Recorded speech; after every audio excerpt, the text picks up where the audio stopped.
back to the Black Terms podcast. Thanks again to everyone for tapping in with us. I've said this before and I'll say it again in case y'all forgot. On Black Terms is brought to you by Tandem Ed.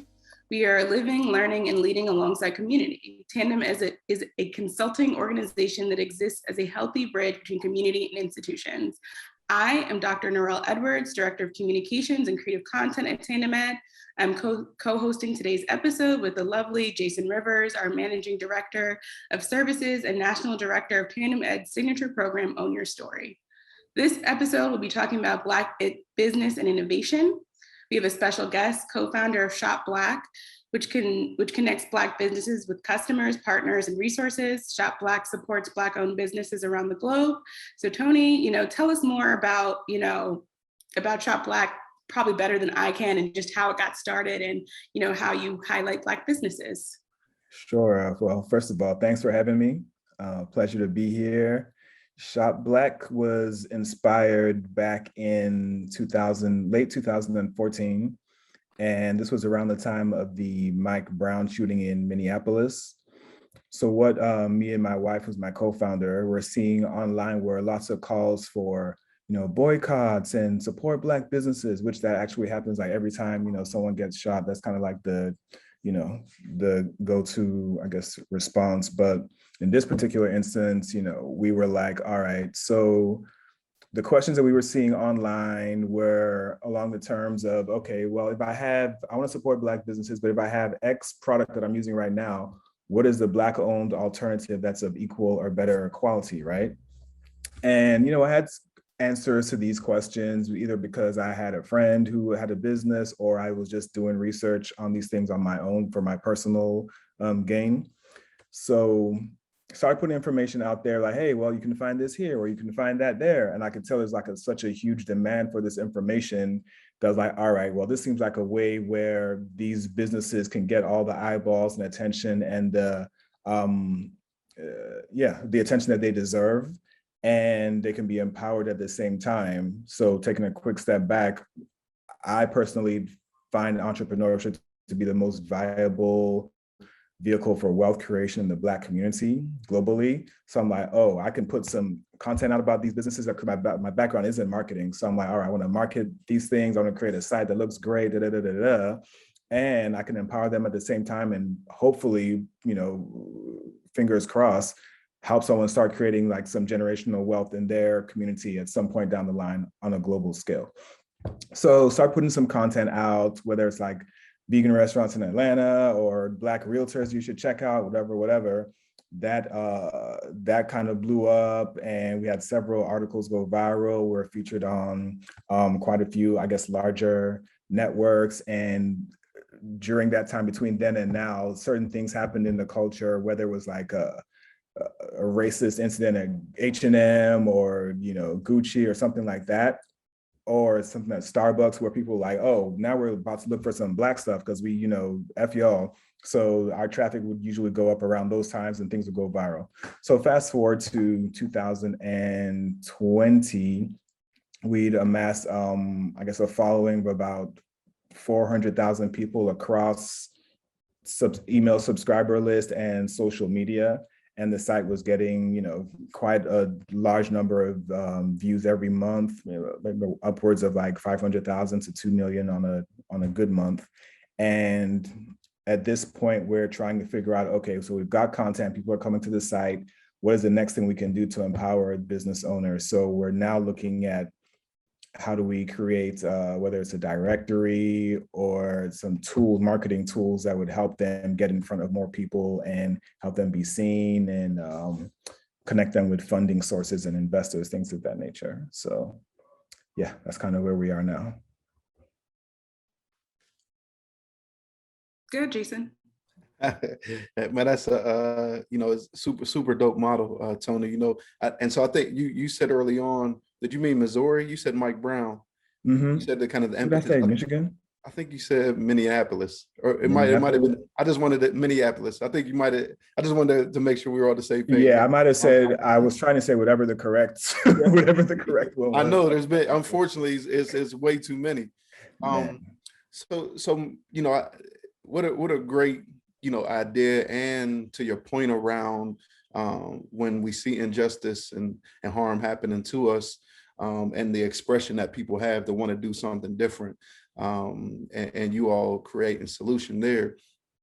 Have you noticed that, what started off of the backs of something, harmful and traumatic to us is now carrying and sustaining itself beyond, tragic moments? It's just a way, has it been normalized? Would you say that a community that's really beginning to operate on its own, without depending on many of the other elements to shop, do business in spaces that maybe you don't want to, or maybe not have wanted to, but not always aware of how you can spend money with people that look like you, and make connection outside of that? So have you noticed that it's beginning to take on a life of its own outside of what your initial vision was?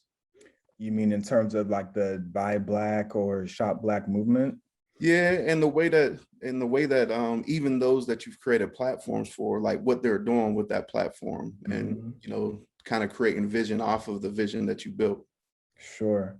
So short answer is yes. I think that there's a whole lot more attention on, especially nowadays, on all things Black owned or Black business.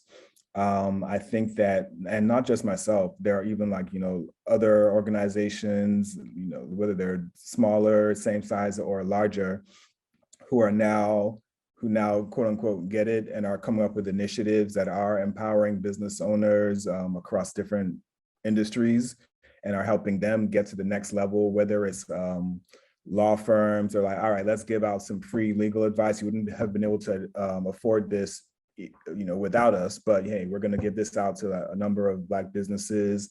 Or we might do a campaign for a certain brand, and then that goes viral. Now they've got more sales than they have ever got before, and now they're able to either hire someone or launch a new product line, something along those lines. So I'd say it's happening.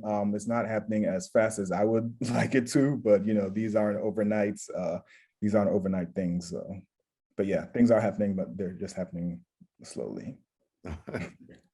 That is amazing. I mean, even just the ability to sort of like highlight businesses and help them sort of like accrue more, resources to level up is really wonderful.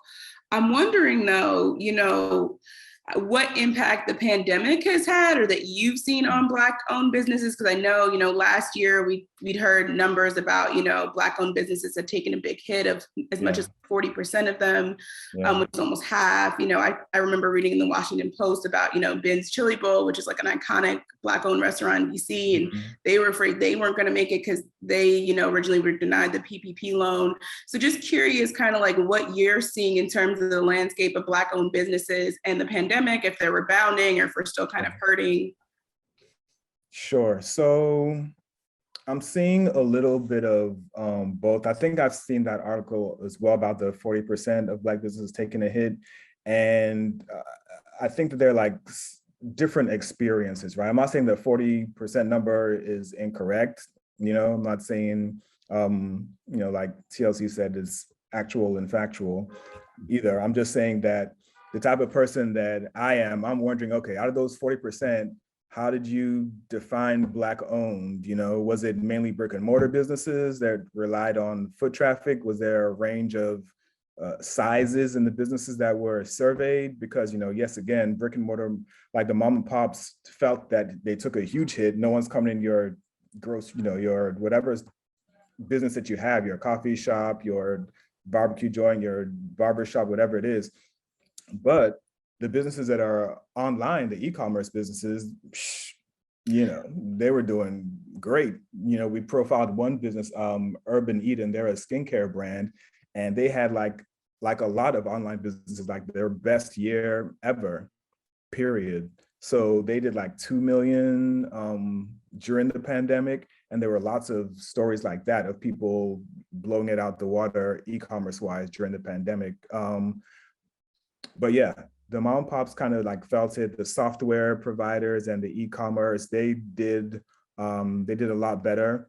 But also the pandemic actually it inspired people to start businesses, which is a good thing. And it actually, in some some places it forced them because they got fired and they had to start a business. So maybe blessing in disguise here and there, maybe not, maybe sometimes it was, but I think the stats were like 380 out of 100,000 Black adults became entrepreneurs during the pandemic. So I think there has been a rebound. I think that it forced people to be creative and take steps back to figure out, okay, this is what's going on. This is a pandemic. How do I move in a way that makes the most sense for me? So we were seeing a lot of clothing brands or people that were using cloth to make things started making face masks, right? So I don't know if a face mask that has like gold sequins and chinchilla fur is actually effective, but it looked good. So people were being like really creative in their ways, and they were making something out of nothing or turning a bad situation into a good situation. So yeah, I think that the more people like look at their businesses as businesses and not so much like a side hustle, they'll be in a better position to create a long-lasting enterprise, So, but yeah, again, we're getting there. Tony, with your your background in marketing, like we all understand the single narrative, the deficit narrative that oftentimes is, started off when telling our stories about Black community, Black businesses, and even like penetrate sometimes like the way that we interact and behave with one another, just that toxic agenda that's outside of our spaces. So my wondering is, like, for those over this time period that you've been doing the work that you've done it, what's something that you could talk to the audience about from the perspective of the inside, and information that folks might not know that is asset-based about us and about the way that people are moving? What's something that even maybe surprised you or inspired you to see the way that Black folks are engaging and doing business with each other or coming up with ideas? What's always been inspiring to me, and I've noticed a lot of this more, and I think it was maybe even pre-pandemic, honestly, but there's like a coming together of, okay, let's get through this together. Let's join resources. Let's collaborate more. Hey, I know a guy who can do your website. Hey, I know a sister who does whatever. And, let's show you, I'm not looking for anything from you. Let's just put the information out there. So I saw a lot of that. I saw a lot of, because I'm not the most public facing person. I'll be behind the scenes all day if I had to and wouldn't even show my face. But a lot of people were putting they're being very personal with their stories about how they, things that were happening to them and how they're getting through it. And I think that a lot of these very personalized stories were connecting with folks. And I think that, long story short, a lot of community building. People could have been like, look, there's a pandemic or whatever, I'm just going to stay to myself and figure out my own lane, and I don't have time for anybody else right now. But it was kind of the opposite from what I've seen. And there's a narrative of, well, we only like to work with ourselves and we don't collaborate, and everyone's for every man or every woman for themselves. But I kind of seen the opposite of that. That is really great to hear. And I'm wondering, related to that, how do you think we can, foster even more collaboration across the diaspora? I know that, I have a specialty in, Black literature, like Black diaspora literature. And I know sometimes there can be so much sort of like inter-diaspora tension. And what you said, you've seen a lot of collaboration. So how do we even heighten that more, I wonder? Man, talking about these tensions makes me want to pull the hair that I have left out of my head, because if I hear one more person talk about, oh, so-and-so doesn't like us, I'm like, okay, so let me even use the exact thing. I'm from Nigeria. Mm-hmm. Africans don't like us. I'm like, there's like billions of Africans. All Africans don't like you? So wait. Can I ask a question? I always ask this, and I'm so annoying. Can I ask, are you like Yoruba or Hausa or Igbo, or another I'm group that I don't know the name of?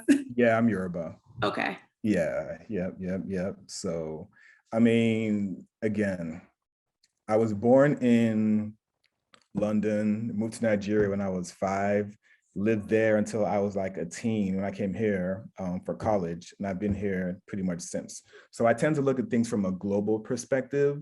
So I know for a fact that there are people in London who love Africans, there are people in London who love Americans, there are people in Africa who love America, so it's like Yeah. the generalizations they infuriate me to no end because it doesn't make sense. Anyway, I almost forgot your question, just going off of that. It's about increasing the collaboration, but I completely understand because I could Yeah. also talk at length about that because I mean, some of the tensions or some of the generalizations, I think I saw somewhere on social media, someone was talking about if you deposit like, or if you put like I don't know, a Cameroonian and, a Senegalese in Europe, but if you put two African Americans, the African Americans would have so much more in common than the two, sort of like Francophone West Africans. And I was like, I feel like you're making generalizations about African Americans because, African Americans from the South, from the North, from the Midwest, Light skin, get dark into it. skin. A lot of people don't like New Yorkers. I'm from New York and I know I spend time with Southern friends and then like, New Yorkers. So, just making these assumptions about, what culture is and the kind of different sort of like similarities and differences I think that's, where we get in trouble a lot. Yeah, I completely agree. But in terms of like fostering more collaboration, again, I think that like, I have to take a deep breath. One of my missions is to like help increase the amount of cross-border resource and skill sharing. So I think that we're like definitely limiting and shortchanging ourselves if we don't consider what's going on outside our state, our city, our country, because your next business partner could be in Kenya. The next person who does some dope graphics for you or whatever could be in, a Black person that lives in Germany, whatever it is. So I think that we're shortchanging ourselves by kind of limiting our thinking there. And in terms of coming in contact with these people, so that's kind of what I'm trying to do with Shop Black, is not only just change that narrative, is also like educate people on, hey, this is what's going on over here. The people are doing dope work there. You want to connect with them, hey, just Google them, or sometimes if I like talk to people, I'm like, hey, what's your info? How do people get in contact with you? So I think it starts with education. And then just people just understanding that there are opportunities that exist outside of their comfort zone, to be honest with you. Like Black, like educate, like you said something about education or literacy. Yeah, I have a PhD in 20th and 21st century Black diaspora literature. So, in the educational sphere. Yeah, so like retired teachers could start teaching African-American history to Nigerian students. And then there's not this whole, because like Africans aren't really learning Black American history like that. So what we are getting over there is what's basically exported. And if we rely on what's exported, then it's going to be a whole bunch of, it was entertainment and sports and the rare occasion of Black intellect here and there, unless you're deep on social media and you just know better because you're following Black excellence or whatever it is. So okay, well, this narrative is false. So I think that there are opportunities for, again, like educators, for some cross collaborations there. And then we start learning more about each other. I think that some of these narratives that we were talking about earlier come from, again, Black people here not knowing the history of what's gone on there. So there might be some self-esteem issues, or I don't want to, identify with that because that's all booty scratcher stuff. But if you know what really went down, then you'd be proud of it, type of thing. And not, eating the narrative that's being fed to you by the people who are actually out there making money, trying to tell you don't go there and make money. So that's that. Yeah, big facts. So I'm curious about the model, man. How do you keep the lights on? Like, how do you sustain? Like, it's phenomenal mission, vision, the connection.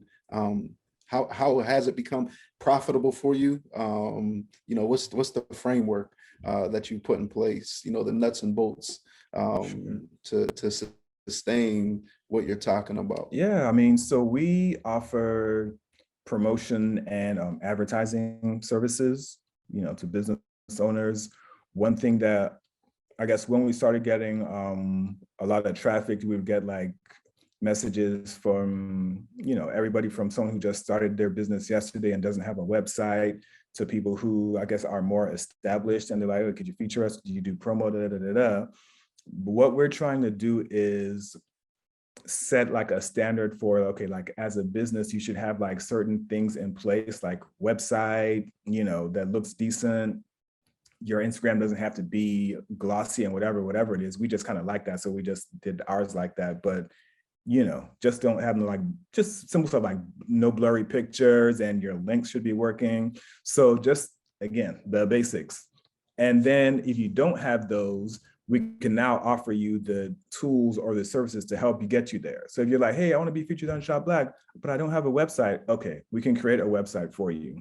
Oh, I want to do da, da, da, da, but I don't. Okay, we have that resource that we can plug you in and connect you with someone who does that. So the revenue that we're making now is mainly from the advertising and promotion services. We're going to roll out some tools and some software that are going to help businesses with their like lead generation and converting those leads into sales. Like, likes and all that stuff is great, but likes don't pay the bills. So how do you convert those likes into actual cash that's coming in? So we get that from the business owners. We get that from people who have partnered with us. We do some consulting for brands or platforms who are like, hey, we see that you have this following. We would like to get in front of your audience. So if it's an organization or an entity that has a mission that aligns with ours, because last year everyone was trying to do some Black stuff and they found us and then they're like, oh, okay, well, let's lots of Blacks over here, let's get in front of them. But I'm like, no, I'm not about to be cooning for nobody, no matter what size the check is. So let's have a conversation and figure out what you're really about. And if, we can come to an agreement and like I said, your mission aligns with ours, then we can talk if your intentions are pure. But if you're just about, okay, good, we did that Black thing, now we're going to put on social media that, yeah, we're working with Shop Black, and we did. Nah, we're not doing that. So yeah, those are the sources, the main sources of revenues. We're developing a directory to help businesses with more, exposure, launching more services, and at some point, possibly an e-commerce platform down the line.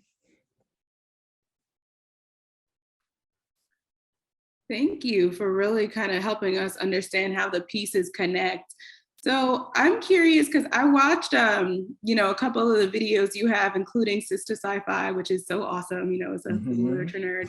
I'm kind of curious, like where you maybe are seeing like gaps, or you're like, oh, well, we could really use as a Black-owned construction company or a Black-owned business in this place. Like, we're really not, there's so much, potential in this, emerging market or whatever, but like no one's, snapped it up yet. Yeah, there are so many gaps. There are so many gaps. Like we're deep in the like retail and wholesale, but we need to produce more. We are like grossly represented in manufacturing and like the processing part of the supply chain.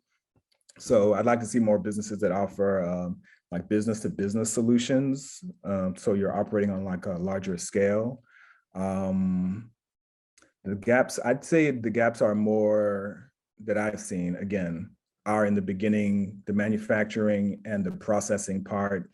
I think we need to have more businesses in high growth industries, businesses that are in a position to, if it's the owner's desire, to get acquired by a larger entity or get merged onto a larger business. Just put yourself in a position to help you scale, right? It's one thing, like I was saying earlier, like how some people are operating their business like it's a side hustle. And if that's your goal, fine. That's your hobby. Your hobby wants to be like, doing some little business things here and there. If that's satisfying you, by all means. But the person who wants to grow that business and create like a large entity that can now be passed down for generations and create that wealth. So you're creating like, the Coca-Colas and the whatever it is, but healthier. let's start moving differently. Let's look into different avenues and industries that are getting that type of funding, that are serving that need. And it's not just about hopping onto a industry just because, okay, I see that's making money, let me go do that. It's like, okay, what is one making money, but also aligns with your personal values, and you see like, okay, this is a problem that I want to solve. Because at the end of the day, the money is going to come when a problem is being solved, right? So if you're not helping anyone meet their needs or helping them solve any problems, you're not going to be around for a while. So the more problems you can solve, the more money you can make, the more people you can help. And this isn't just money for, hey, I'm going to wear platinum diamond studded underwear. This is money for, you can help your community. The more money you make, the more people you can help, the more people you can hire, the more stuff you can give away. So I'm all about getting as rich as you can, because you can help as many people as possible. And I think it starts with studying certain industries and aligning those with where your skill set is, and possibly, again, partnering with someone who has a skill set that you may not be strong in. And that also goes back to expanding your network and your horizon, because the person who's strong in the area that you are interested in may not be in your town of 50 people. All facts for sure. Mm-hmm. Man, that's great insight. What tend to be some of the, early, so it's, I'm thinking about somebody that has an idea, a thought. I like what you said around, we have this saturation of folks that are doing business in retail, but just that chain of development and creation that takes to get to that place, how we begin to think and expose ourselves to other opportunities, to learn, like there's a gap here, opportunity here. Mm-hmm. But somebody just has a vision, a thought, an idea. What do you recommend for just an everyday person that, like you said, even through the pandemic, may have realized that I lost my job, or difficult being employed somewhere, but I'm super creative. What advice do you have for the everyday person, to bring their dream, their vision, their thought to fruition? Because I know there's been plenty of times for me where I've had a thought, I haven't acted on it, and 6 months later, I see the thought like somebody else hopped on it, or a year later, I'm like, damn, I could have moved on that. And so that's happened to me before. But so yeah, just what thought do you have for or advice on that level? And really quick, I mean, just because someone is doing the idea that you thought of doesn't mean that you can't still do it and you'd be successful. How many brands of bread are in the grocery store? It's like 25 different brands, and they're all they keep going in there for a reason. Everyone has their little, I like buttermilk bread, I like wheat bread, I like honey. So, everyone's gonna just find your lane. I think that's kind of what it is, and put your own personality and your own brand or your own custom, what's the word? I guess imprints on what it is you're doing. I think creatives, I have like a really soft spot for creatives. I think one, because my mom was an art teacher. So she's like, she draws, she paints, she makes dolls, all that type of stuff. And even till today, even though she's retired, she's still like, okay, where's the money? How do I make money from this and that? And, so like when it comes to creatives, I think that you can focus so much on I guess maybe the creative process. And this is something I don't want to say so much on the creative process that maybe like the business side of it isn't being taken care of. So that's where that starving artist thing comes from. But I think that if more creatives and artists decided to kind of take a look at the business, or paid attention to what it would take to get them to fulfill their monetary needs. Because you may not want to be a millionaire. You just want to keep the lights on and buy your favorite snack every week. Like, what is it going to take to get you there? Like, what skills do you need to develop that? There's so much information online. There's like more, it's like information overload. right? So I think maybe just find like a few resources that are putting that information out. And that's what we're trying to do as well, is provide the information that's in our niche that will help business owners get to that next level. Because ours is like more marketing and money, I guess, because we surveyed our audience and we're like, okay, what are you looking for? What are your challenges? They're like, we need money and we need to be in front of more people and draw more people to us. So we focus on, all right, the money aspect and the marketing aspect. But for that person who is trying to get out there, again, I'd say find the right resources, constantly look for the right resources, and see if it makes sense for you linking up with someone who, again, brings something to the table that you don't have. Because just because you like to sing, that's why, artists have managers, right? Find an honest one, and yeah, or just someone who's like manage your website for you and get your name out there more, or whatever it is. You don't have to do everything by yourself, I'd say. And I would also say, just because someone is doing something doesn't mean that you can't do it. Just do it better, just do it differently. Because let me tell you how many Black-owned sites came out during last year. Everybody was Black-owned this, Black-owned that. But what are you doing to stay? You know what I'm saying? Like, how are you going to stay to be relevant 5-10 years from now? Are you just doing this because it's a trend, or are you doing this because you really want to help Black businesses and you're trying to figure out, how can I do that while I'm also keeping my own lights on? Big facts. Thank you for that helpful everyday advice. Sometimes I'm even like, I could start a business, but I just don't know what it is yet, / like even that transition period where you're like, do I want to just keep the side hustles? Do I want to move into really just nourishing my own, sort of full thing? I mean, and I'm just someone who always like, wanted to try all kinds of different things. Yeah. But I'm really wondering, what are some of like the best, or not necessarily the best, but just some of the most striking Black-owned businesses that you came across where you were like, wow, like that idea makes so much sense. I don't know how someone didn't think of this before. Like, this is brilliant. Like, this is going to kill it in 5 years from now or whatever. Right. So there have been a couple actually recently. One, I actually spoke to a guy today. His company is like a software company that, oh my God, I'm gonna mess up what they do because it's so technical. It's like voice technology. So it's something where if you are in like a club or a loud area and someone yells fire, right? You can tell if this person is serious or not, whether they're joking, what tone, a whole bunch of stuff just from the voice that we can't hear ourselves, but artificial intelligence and technology is going to be like, no, they're lying. Or they can basically break down the voice and tell you a whole bunch of things about the way that statement was said, and they're doing a whole lot. So that was really interesting. That's the only voice technology. Okay, I'm lying. That's not the first one. But they're doing something very different that I've seen in voice technology. Another one that I came across, they make sports apparel that's infused with technology. So it's like, and I don't know, I'm not the hugest sports guy, so this might already exist, but it's like an arm, like an elbow thing for like your jump shot.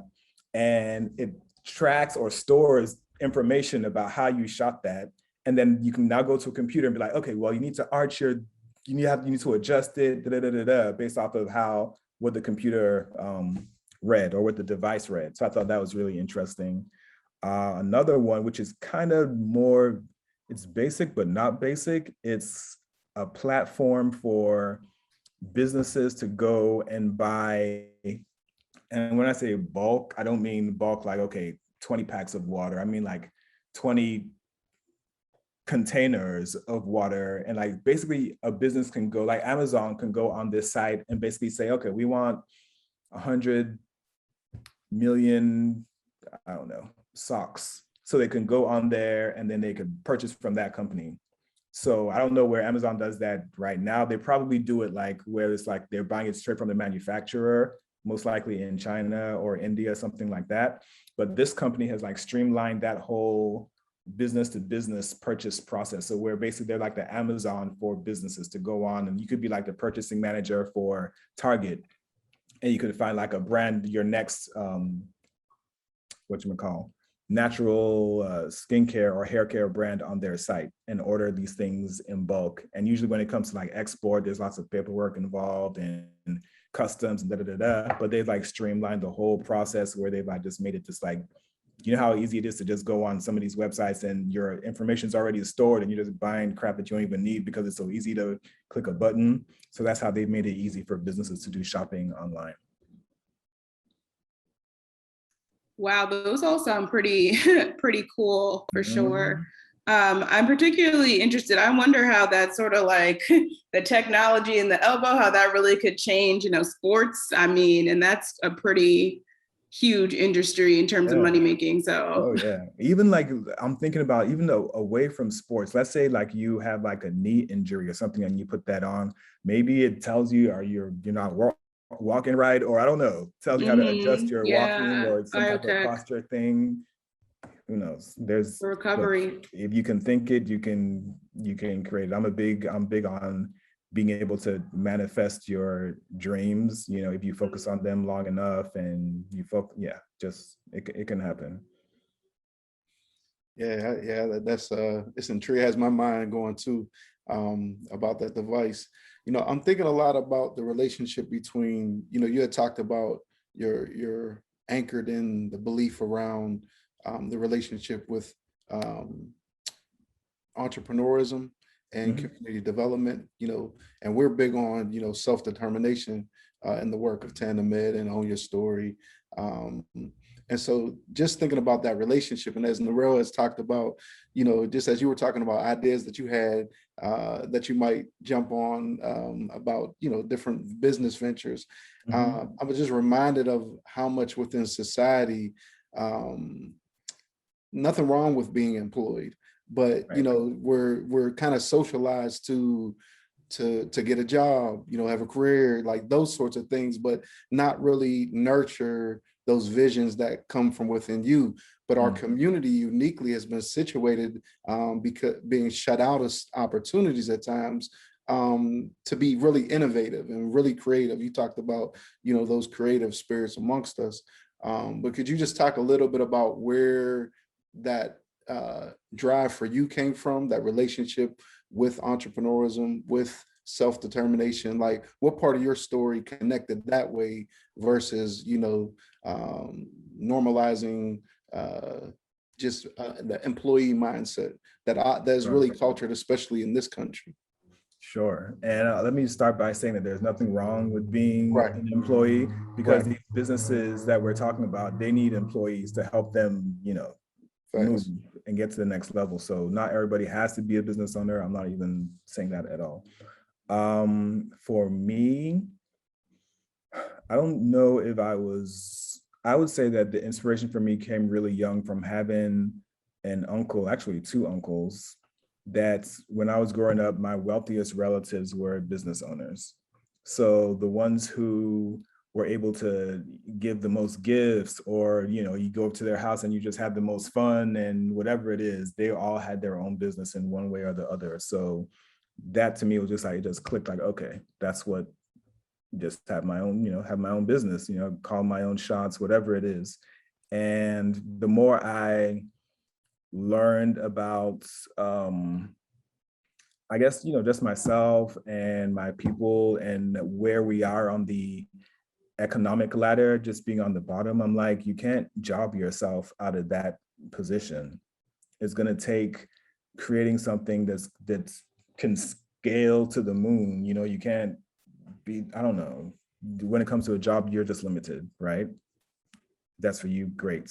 But if you're trying to create wealth or get to a certain point, it would have to be in being involved in entrepreneurship in some way. And that's what I want for myself. Because again, I figure the more I have, the more I can give. And it's just like a cycle of the more I'm getting, the more I'm giving, the more I'm giving, the more I'm getting. And then it's just like a crazy cycle like that. So I just landed on entrepreneurship as the best way to do that. Like I said, it just started really young, inspired by relatives that were doing it. And countless examples, along the way, Reginald Lewis, mergers and acquisitions giant, you know what I'm saying? Just the deals that he was doing.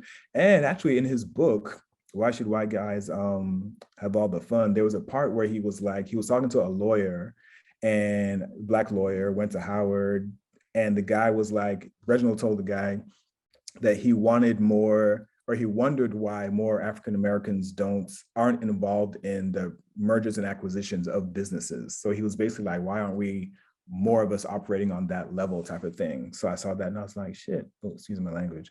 But I was like, yeah, I'm trying to do that as well. If that's the route to the Billy, then by all means, let me follow this formula, to the best way that fits my skill sets. So, but yeah, that's kind of what brought me to where I am now. Yeah, I respect that, a lot, especially that competitive spirit that drive, especially when you see the gap. I don't have to be afraid of it. Just because no one's there doesn't mean I shouldn't be there. And what that might mean for me and my people. So and no apologies needed for the language, man. You got to express self. So, Great. I knew it was gonna slip. I wasn't sure if it was going to, but I knew at some point something was gonna slip. No apologies. Wow. And to your point, really quick, about the competition. So there's another book that I like called The Science of Getting Rich. And this is like, I can't remember when it was written. It was maybe like in the 1800s. But they're like, not to get too esoteric on y'all, but they're like spiritual laws of wealth, just like there are spiritual laws, period. So in this book, one of the chapters was about competition. And they were basically saying that don't compete, create.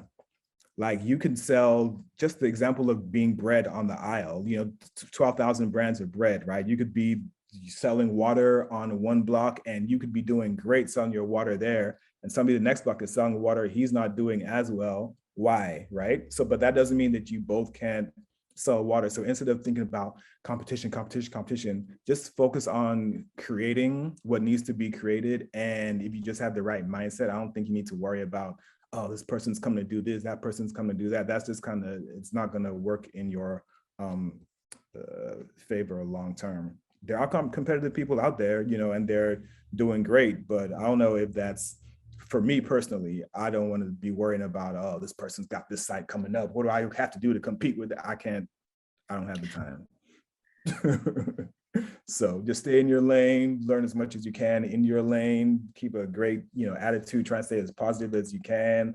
I'm almost like insanely optimistic to the point where people think I might be delusional, because you're like, how are you still feeling, how is this a positive situation right now? Like the roof is falling in and the car's on fire. I'm like, you never know, there might be some lining to this, or it's happening for a specific reason, whatever it is, there's a lesson in everything, right? So I'm just like, all right, I just try not to freak out, whatever's going on, easier said than done.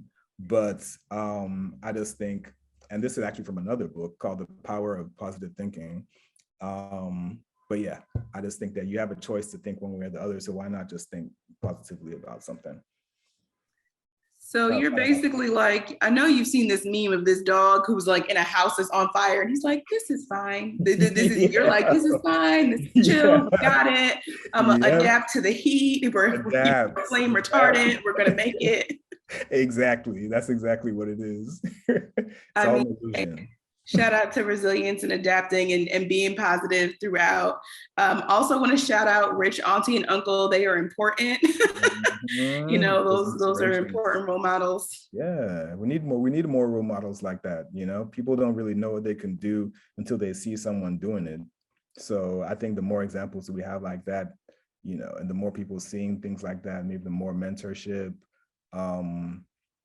it'll just benefit us overall. So hats off to everyone who's doing mentoring and all those, being the big brother, big sister, to the young ones, because that's the future. And there's lots of things coming at them to distract them. So I think that they need the most positive guidance that they can get from well-intentioned people at this point in time. Definitely. So I just have to ask, I'm always really curious about policy stuff, and I wonder if you have any thoughts on like, what either states or local or federal government can do to better support Black-owned businesses. I know that we are, creative people who often, make things out of nothing without support, but what could our elected officials or whoever do to better, support Black-owned businesses, in your opinion? Right. So I think that with all the cash that's being thrown at minority this and people of color that, I think that there should be more initiatives that are unapologetically for Black people, and we shouldn't have to tell you why. Like I don't want to be the person to educate you on why Black people need what we need. Like I'm big on doing things ourselves, but I'm also big on, hey, this stuff that's going on right now is going on for a reason. So, pay up. And I don't think that's racist. I think it's needed.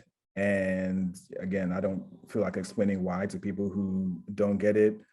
When it comes to government support, my mindset is that it would be great, but I'm not gonna sit around and wait for it. I think that mostly comes from growing up in Nigeria, where the government doesn't do anything for entrepreneurs. It's like I can't even think of one entrepreneurship program that's out there, and you just kind of know that it's just like the running joke, like they're not, they're just ineffective. Because we shouldn't be living like this as an oil producing nation. If you have your stuff together as a government, so I'm not relying on you. Fool me once, great. Fool me twice, that's my bad. So leading back to this, I think that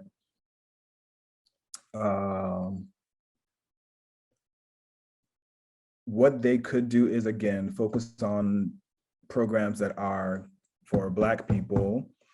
I'm a big fan of grants. I think that there's more than enough money out there because y'all spend trillions on stuff that we don't necessarily need or want.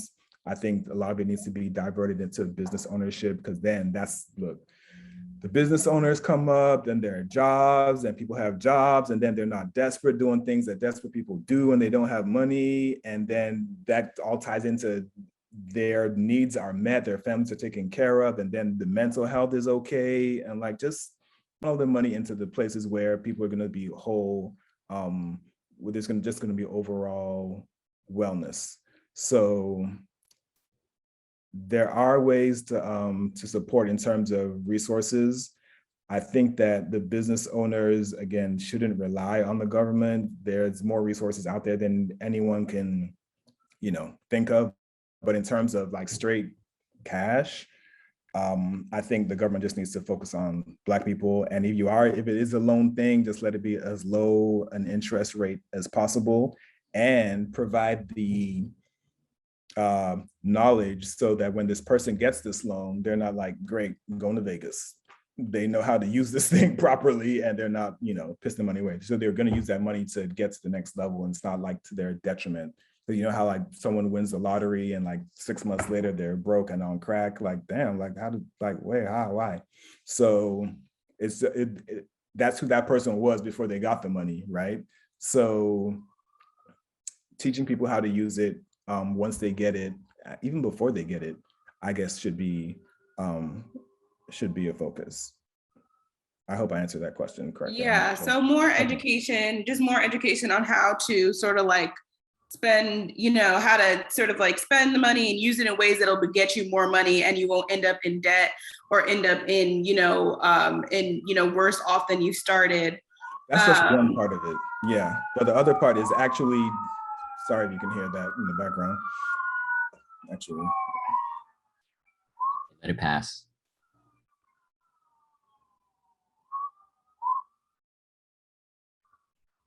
All good. So one part of it is the education piece and providing the resources, and the other is providing the financial resources, providing the capital, putting the capital in the hands of the right people, whether it's the banks, whether it's the nonprofits, but whoever's going to manage this money or be a good steward of that money and get it into the right hands. So directly into the hands or indirectly, into the hands, but one way or the other, it should be getting into the Black hands. Yes. Well, thank you so much. I think this is all the time we have, so we're going to close out. Thank you to everyone for tuning in. And again, tap in with Tandem Ed Network at tandemed.com on IG and Twitter. Also follow #Black Terms and #OwnYourStory. Until next time, live, learn, and lead on Black terms.